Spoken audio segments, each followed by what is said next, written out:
আসসালামু আলাইকুম। সবাই কেমন আছেন? আশা করি সবাই ভালো আছেন এবং ভালো থাকবেন।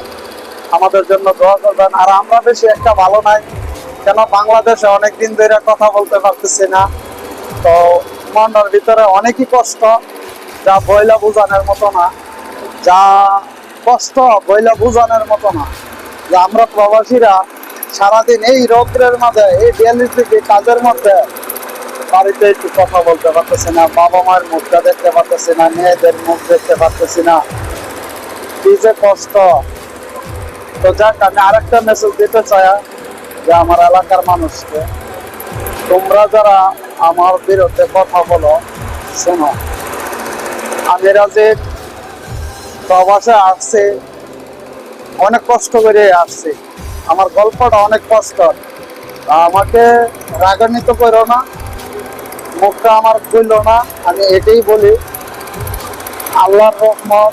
এই যে দেখো, মাটির মধ্যে, এই যে এই গর্তর মধ্যে কাজ করি, কত ডিগ্রি রোদ এখন জানো? 42 সেলসিয়াস ডিগ্রি রোদ। এই রোদের মধ্যে কাজ করি। এই যে আমার সাথে দেখতেছ, তাদের সাথে আমার লেভেল, আমি গভর্নমেন্ট, তা বুঝার মতো না। আমি সেইভাবে চলি না, আমি লেবারের মতো চলে, আমি সবাই ভাইয়ের মতো রাখি, ভাইয়ের মতো চলে।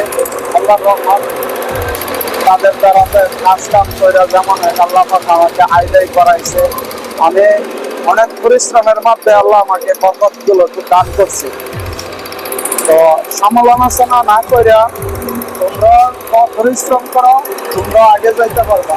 এ কি করছে ওইগুলো চিন্তা না করিয়া, দেখছো অবস্থা কি, আমরা ওইগুলো চিন্তা করি না। কে কি করছে, কে কিভাবে কি করছে, ওইগুলো চিন্তা করে না।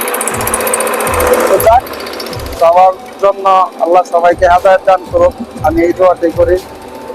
আর আমার জন্য যারা বদলাম এবং আমার খারাপ দিকগুলো যারা সমালোচনা করবে, তো তাদের এটাই যে তাদেরকে রাখা হয়েছে, আল্লাহ পাক পাঠাইছে মানুষের সমালোচনা করার জন্য। তো যাক, তাদেরকে আমি থ্যাংক ইউ জানাই, আমার নামে বেশি বেশি বদলার দুর্নাম করার জন্য অসংখ্য ধন্যবাদ।